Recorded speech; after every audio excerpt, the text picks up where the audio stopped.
В Якутске в офисе «Мои документы» организован профилактический медицинский осмотр в целях исключения риска возникновения онкологических, сердечно-сосудистых заболеваний и сахарного диабета.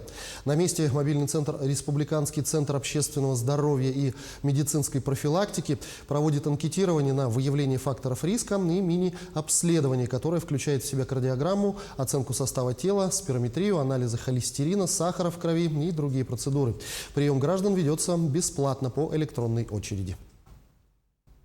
Министерство здравоохранения Республики Саха-Якутия и наша организация, Республиканский центр общественного здоровья и медицинской профилактики, совместно ГАО МФЦ сделали пилотный проект, чтобы население было информировано о важности прохождения диспансеризации. Ежедневно проходит от 15 до 30 человек.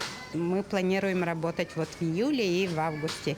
Если мы потом сделаем анализ, если будет нужно населению, мы хотим этот проект тиражировать по всей республике, на базах офисов МФЦ сделать кабинеты здоровья.